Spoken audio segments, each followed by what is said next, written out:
everyone, welcome to the Unconventional Intentional Homemaking podcast. My name's Issa and this is my wife Blaise. Hello. And today's topic is all about decluttering and why on earth people keep talking about it. Yeah, they do talk about it. It is everywhere. It feels like it's everywhere. I don't know if that's just our universe where everyone's decluttering, but it feels like it's everywhere. I suspect that we have got ourselves into a little bit of an echo chamber of, the people that we follow. Yeah. But everyone within that talks about it. If they're talking homemaking, There's decluttering involved somewhere. Yeah. Yeah. I mean, just why is that? I mean, I can make this podcast really short if you like. It's because it's important. There you go, job done. Job done. Thanks for podcast watching. over. Thank you for listening. Bye. And I mean, it's important is the obvious answer, but why? Why is it so important is probably the actual point. Yeah, it's just... Sorry, I just have all of the thoughts now. Do you need to declutter some of them? Yes. So decluttering, I mean, to start with, just...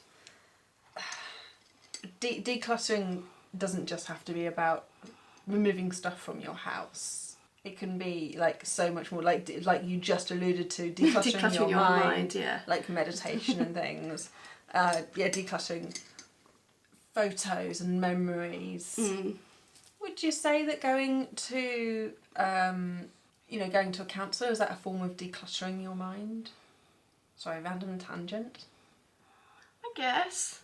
I mean, it's about putting stuff in order in your mind, isn't it? It's like ordering and untangling and removing weight of things that are burdening you mentally. But not what we're talking about today. We're talking about the home. We are talking decluttering as it is for homemaking. Yeah. So getting back to why is decluttering important? I mean, if you've got less stuff to clean, It's cleaning so much easier. but also with clothing, there's a lot of decision making. If you've got less choice, then that reduces your decision fatigue. So we did 2 videos actually on our YouTube channel on this, where we did a decision fatigue experiment. We now wear black socks. That is the result of that. We've now wear just black socks. But it was a really interesting experiment. We just basically reduced as many decisions as we could for the entire month. And that was a lot about reducing our wardrobe. It was reducing our options for having stuff to use and do and all that sort of things. Yeah. So it wasn't a decluttering exercise, but it sort of was. Yes, because it started with decluttering, not to throw things out the house, but we removed a lot of things and put them in inaccessible places so that they weren't available for a short period of time, and then to see what would happen. Yeah. But I guess that's the result of decluttering, and one of the reasons why it's important is like decision fatigue is actually a big part. Yeah, so that for you is quite important. I mean, I enjoyed that too, but for me as the person that does most of the homemaking, actually decluttering is vital to the house. Even when we're trying not to bring stuff into the house, we bring so much stuff into the house, and you can't just keep filling it with crap. Occasionally, I'm very good at filling it with crap. as you can see, here is our table of crap. For those with the video. So yeah, for just the practicality of cleaning, Yes. if you've got less things to move, cleaning is so much easier. That's why show homes have like key pieces. They don't have a normal family amount of stuff because you can't and keep it looking pristine. We are definitely not minimalists. We definitely have stuff and we have clutter and it makes dusting difficult, and I wouldn't have it any other way, but I recognised it would be so much easier if we didn't have any stuff. Yeah, and you won't let me minimalise down to... I would like to have less stuff, but you won't let me because you're right, I would regret it. You'd hate every minute of it. Like every time we declutter it and you like it for about a week and then you want to start adding personality back in. So you can over declutter. I Yeah. think it's very much a personal choice on how much stuff works for you. But if you have too much stuff and life isn't working for you, then that's a conversation to be had. So we do have areas of the house that we need to declutter often. We have learnt that we need to declutter fairly often in order to keep on top of it, because we have so many passing interests and phases and eras and all of these things, and all of that always requires stuff, and then we have to put the stuff somewhere, and then we forget it exists, and 6 months later we've got a cupboard full of stuff we haven't used. I always intend to use it. Yes. So we can't get rid of it. No, like, because particularly a lot of like hobbies, like we have cycles in, and so like bookbinding was one. That's a relatively new one for me. One went out, spent lots of money on it, and then I haven't done any of it in like 6 months. Taking up an entire shelf in our hobby cupboard. Yeah, but I intend to get back into it. I've got plans for that. Yeah, and then that's absolutely fine. Like, don't declutter things that you value or that you need or want. Or that you don't declutter things that you can't replace easily, I would say. Yeah, and that you're going to miss. Yeah, because like all my photography gear, I spent like 12 years not taking a single photo with my photography gear. Suddenly we need it all. Suddenly we are using every bit of your photography equipment. And if I'd got rid of it, we would have had to replace it. It would have made making YouTube videos almost it would have been very difficult. Yeah. We wouldn't have had the same level of equipment. We wouldn't have had the equipment. Like, we were only able to make the videos we do because we already had the equipment. We have a lot of hobbies. We have a lot of hobbies and we need a lot of equipment for it. And the loft. The loft is so full. I don't go in there. No, you do not. I am telling you, it's got to the point where I can't go into the loft. Like, that's it. I can only go into a small space of it because we need to be decluttering the loft at some point, which we're both gonna hate. Yeah, so expect a video probably sometime next year now. I'm decluttering the loft. If you follow our YouTube channel. So yeah, I would say decluttering is foundational to homemaking because it makes a massive difference about how you can clean. Well, it's also because homemaking isn't just cleaning, but it's about being happy and comfortable in your space, making sure you have the right things, the things that you actually value and need, and not just stuff, because if you're filling your house with everything, you can't really see what you value and what you don't. Now, I know some people would argue they value everything, and there are people that do value literally everything. Basically, having the right level of stuff is what decluttering is about. Yeah, and that level is different for everyone. And that level is different. Like, that's not, for most people, it's not minimalism. No. But for a lot of people, hoarding possibly a bit too far the other way. Yeah. And for most people, there's somewhere in the middle there's of a there. happy medium. We're definitely not in hoarding territory. I mean, some people would probably look at our house and go, why are you hoarding so much stuff? Why do you hoard so much hobby things? Because we need them! Whereas, for us, we look around and go, but we don't have any stuff. The fact that we change our decor seasonally adds to that. Adds to that. So yeah, we've got just so much seasonal stuff in the loft. It's not so much. We've got a bag of each season. We've got a bag of each season. That adds up. That is, including Christmas, 5 bags. Oh, well, Christmas has a lot more. Yeah. There's over 5 big bags of stuff that we use every year. That we use and we love and we enjoy. Yes. There's also a lot of things, like, it's so easy for little things to just pile up, and not little things like your hobby. Yeah. No, like I know what you mean. Little bits of tat that I'm really good at bringing home. You know, if I go to a convention or something. Oh yeah, we end up with a bag full of pens we are never going to use in a million years. So many free pens. Yeah. But also right now, like, our hobby cupboard is in a really bad state. We need to declutter. It's to the point where I struggle to go in it. And I guess that's another really important thing, is when the things are so disorganised that and it's hard overwhelming. to get to. But this is also it very personal because I have a particular stressor when I have to move something to get to something. Like that really it is unreasonable how stressed that makes me, that I have to move something to get to the thing I want. Like, it is irrationally stressful. I can't disagree. Like, the amount of times I have to get up and help you because you've got to move a thing. Yes. And for some reason, you have to move one thing, but you manage to move 5.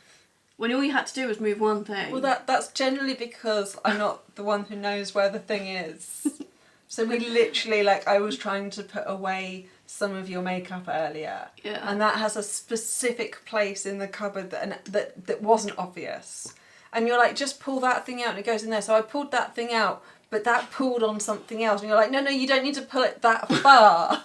You don't need to pull it out. But then I'm like, no, I need to pull the whole thing out to put the thing in to make it thing. Because, and then I had to fix the thing that it was then pushing on that was falling down. And my response to you was, why are you making this so complicated? All you have to do is open the thing and shove it in. And I'm like, I can't just shove it in because it needs to be in its place properly. Well, I managed to do that one-handed all of the time. Yeah, but you know where it is and you know what Yeah. you know how the Jenga blocks fit together. So decluttering the hobby cupboard is definitely on the to-do list because I literally can't use it right this second. Yeah, by the time you're seeing this podcast, we will have already done it because this would have been Monday's video. Future you is going to feel great. Future me is very happy that is done. Yeah. Now future me just has to do it. Yeah, good luck with that. I think there's that other, like, letting go of things. Like, okay, to start with, like, there's so many things with decluttering, like, it can be so overwhelming. Yeah, so it's very easy for us to sit here and say, hey, just go and declutter stuff. Just do it. Just get rid of it. It's really not easy to declutter stuff. It's overwhelming, it's exhausting. You've got to make so many decisions. You've got to work out where things are going. How much space do you have? How are you going to walk? There's just so much. Decluttering is hard. It's really difficult. Decluttering is hard. And then, YouTubers come along and, oh yeah, just do that. It's fine. It's like, that's easy for us to say. It's not our stuff. Yeah, because also, if you have seen our YouTube videos on decluttering, they look kind of easy, but that's because we speed it up. We put nice music to it. We cut out all the bits where we're having a discussion over an item for 20 minutes. Not only that, but it's not the first declutter. No, we've been decluttering for years at this point. Yeah, so the first 2 or 3 rounds of decluttering are not recorded because that was pre-YouTube. That was, before we decided we wanted to document our life, yeah. Yeah, so like that, that first declutter was overwhelming. We got a skip. We've had several skips. We had several skips. And it was like, how to start. And I don't even feel like we're people that have that much stuff, but yet we had skips worth of stuff. Bags and bags to try and get rid of, and like... I mean, there was also a certain element because we met in our 30s, so we had already lived a life, we'd already been married, and we had things. So like when we moved in together, suddenly we had 2, 3, sometimes 4 of the same item. Juicers. I'm talking about juicers. Juicers. They're in the loft. We haven't even decluttered them. We haven't even decluttered They're in the loft. Juicers. We went through a juicing phase, and we had all of the juicers. We did. Yes, that was a phase. That was. We should get rid of the juice. We should. We're keeping one. We'll keep one juicer. We'll keep. But that had applied to lots of things. So we had like 2 or 3 slow cookers. We had like blenders and all of that sort of equipment. We had at least 2 of. Yeah. Surprising the things we didn't like. I think we actually had to go out and buy a toaster. No, you had a toaster. I didn't have a toaster. Okay. At some point, I had to go and buy a toaster. That decluttering when you come together, then there's that whole argument of whose are you getting rid of? Yeah. Whose stuff's most important, or Yeah. who stuffs best, or which fits the house better, or... Yeah, and now there's suddenly that co-ownership, like it's a whole thing. I mean, personally I would say clothing is probably the easiest one to start with. I'm not sure that's fair. For us, clothing is the easiest to start with because we don't particularly value it in the same way that other people do. Yeah, I would say that would kind of lead on to quite a big point, is actually letting go of the stuff. Is like, we don't hold attachment to clothing, and I know a lot of people do. And a lot, but so I don't hold as much attachment to things as you do. So this is where we get into, I want to get rid of all the things, and you're like, no, and no, and no. And a lot of the time it's, you're going to need that again. You're going to want that in 3 months' time, and it's going to cost us $400 to buy it again.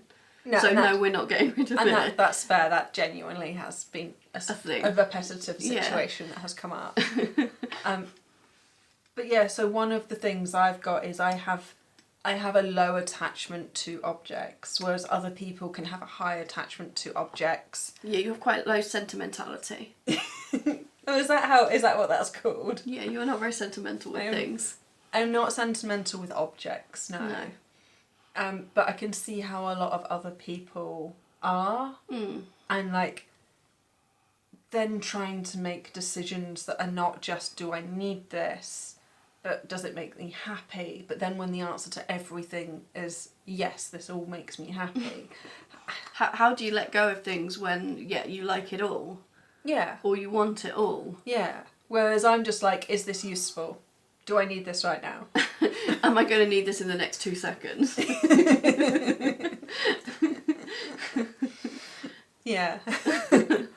And yet also the irony of me saying that, like, you would have thought that when you'd moved in with me I would have been a minimalist and that I would have had no stuff. You really weren't. But I really wasn't. No. Like, to the point I had so much stuff, 4 rooms were unusable. They weren't all necessarily full of Stuff. like, they weren't full. Full. They weren't hoarder rooms. No. But they weren't. But you have no organisation. So everything was in a pile, or or not intentionally planned. So like the lean-to was just storage, and it was just overwhelming. I think I had a couple of old sofas. You had a chair in there, and then you just had stuff. Yeah. Random stuff. Yeah. Because my intention for that room was it was going to be a sunroom, and I was going to be able to sit in there and enjoy the sauna that is the lean-to, and sit there and watch the garden. And that's not. That never happened. That didn't happen. It's now a utility room where all the cleaning equipment is live. Yes. Along with the fridge and the freezer. But yeah, to start with, there was a chair and random stuff, and I couldn't sit in there and enjoy it because all the stuff was overwhelming, and so not like, it was stressful in there. So it wasn't achieving anything. Yeah, and you still had a lot of hobbies. So when the entire bedroom was just floor to ceiling shelving full of hobbies. And again, very chaotic, but very all over the place. It didn't need to take up that much space because it was so chaotic. Like, if had it been organised, it would have taken up half the space. But then I didn't have enough shelving to put places. Like, we spent just way too much in IKEA. We went to IKEA and we bought IKEA. An overwhelming amount of money was spent in IKEA. Yeah. Just to put storage everywhere. Yeah, for the very big, the storage wardrobes that are now the hobby cupboards, and our bedrooms now have more storage.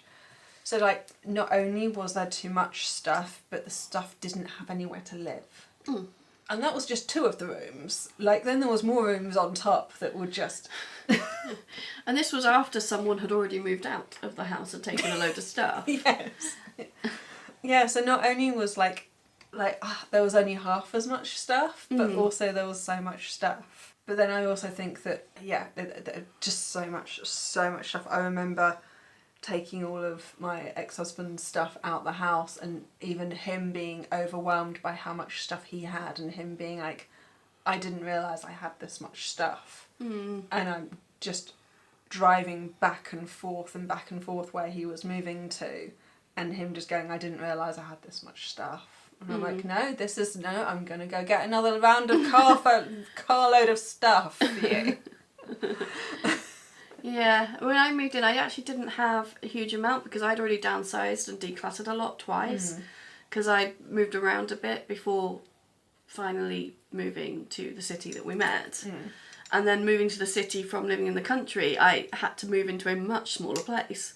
So I'd already got rid of a lot of stuff, so I actually didn't have that much to move in. Not really. You know, I really like the idea of pretending to move and boxing everything up and going through the whole house, like as a methodology of like how you can, one of the methods of decluttering. That sounds awful, let's never do that. See, I like the idea of boxing everything, reorganising, emptying the house, getting a storage container, emptying the house, doing any maintenance that you need on the house, painting everything, sorting out the carpets, and then just bringing back in the things you want with fresh eyes, fresh thing, buying new things where you need, like you bought a new house. I definitely understand the idea. The 6 months that would take. I understand the idea, but no. We will not be doing this. But as a concept, I think that that's a really good concept if you've got the time, the energy and the money, because that's not free. That's actually not that dissimilar from the Marie Kondo method, really. But she does it room by room or item by, like, type of item by type of item, and you gather it all, shove it together, then go through it and then put it back. It doesn't have that empty room. No, it doesn't quite, but the principle of the gather it all together. Yeah, and I get that method for her, because she's like, gather all shoes. All shoes, just clothes, from just as shoes as an example, specifically, like, think about where you keep shoes. So I've got some in a cupboard upstairs, I've got some that live in a cupboard downstairs. I've got some shelving. There's some shelving, there's some lives in the lean-to out back. I've probably got some under my bed. Yeah. If I was going to the gym, I would have some in my gym bag. Like, think about literally just shoes. How many locations shoes lives in. And then physically, you've got to go with the Marie Kondo method. You go and physically gather all of them together in one place. And you go, holy cow, I have so many shoes. Yeah. Because you can actually see them all together. And then you can start seeing, well, I've got 5 pairs of trainers. Do I need 5 pairs of trainers? Maybe I'll keep 2, and these ones are my favourite and they fit the best and they're most comfortable, so I'll keep these 2 and get rid of the others. That's just so much effort, and having somewhere to put that stuff while you're decluttering it. Yeah, it's huge. So we did try the Marie Kondo method. It was one of our decluttering sessions that we did. And I found the gathering everything together, that aspect of it, too overwhelming. I found it paralysing. Like, when I saw everything in one place, I couldn't do anything. So that method did not work for me. And then because we'd put it on our beds, you then had to deal with it, because otherwise where are you going to sleep? Yeah. And that did not, particularly as like both of us suffer with fatigue at times. And after doing such a massive and then being overwhelming and then all of that physical work, we got to the point where that bed was not usable. physically incapable of completing that task in one day. So yeah, I love elements of the Marie Kondo method, but not all of it. It was too overwhelming for me. And just physically physically didn't work with our disabilities. Yes, it just didn't work. Yeah. But luckily, there's plenty of other methods. Luckily, there's lots of methods. So we actually follow like the Clutterbug method, probably most at the minute. I'm not sure she has a methodology. She does, but it's Clutterbug. She has ADHD, so she's a little bit chaotic in her methodology as well. Yeah. But I do like that. So she does just look in one space and declutter things from an area. And I think if you're doing that daily, like there's other methods that are like challenge methods where declutter 5 things per day. In a year's time, how much stuff have you removed from the house? Yeah, even Fly Lady has a 27 item fling something or other, she calls it, where you just run around the house and get rid of 27 things. You do 27 things like once a week, you're going to be decluttering fairly often. Yeah. So whereas how I tend to do it is that I will pick a cupboard, I'll pick a space, pick a room, pick a theme, I will declutter that thing. And then that cupboard area is done. Yeah. And I don't have to worry about it anymore. So what you're not getting is that Marie Kondo seeing all of like stuff together. No. But we accept that that's... But also for the most part, because we have been decluttering and reorganising for so many years now, we have already got systems in place, so it's actually not that bad. Yeah. We don't have different things in different areas too much. And if we do have shoes in different areas, it's for a reason. Yes. Like, and those shoes would go back even if we pulled them together. Yes. So, yes, this is true. So they're doing it cupboard by cupboard, drawer by drawer actually works pretty well for me. It works for us now, but when we first did this, like we said, skips. We did have skips, yeah. And actually that was like one of the big challenges that we have is once you've decided to get rid of something, how do you get rid of the damn thing? Like just physically. Yeah. That's such a challenge for us. Yeah, because hiring a skip is not the best way always. Like it's very, very expensive. You're not necessarily donating things that could be donated. You're just getting rid of stuff. And that's not really great for anybody. But there are times when how else can you? It was so convenient to just throw stuff in a skip, but yeah, not cheap. No, not cheap, and it was easy, and that was why we did it that way. And we do donate things, but we're finding it actually these days very difficult to donate things. Like the charity shops around here are really, really quite picky about what they receive. And not only are they picky about what they receive, but they're picky about when they receive it and how. Yeah. And we're car free at present, so like we then have to literally carry the stuff down, and then there's then it's a whole ordeal. Yeah. And because and when they say they're picky, they're not picky over necessarily the quality. It's that they won't accept soft toys at all, as an example. But I know soft toys is definitely one that they won't accept. We tried getting rid of one of our old sofas. Oh, that was a nightmare to get rid of. That was a nightmare. So we've got this lovely new sofa, but getting rid of the old sofa, we wanted to donate it to charity because we didn't need it. And we tried really hard to donate it to charity, but no one would come and pick it up. No one would come and get it because it didn't have the fire label on it anymore. Because we'd removed that.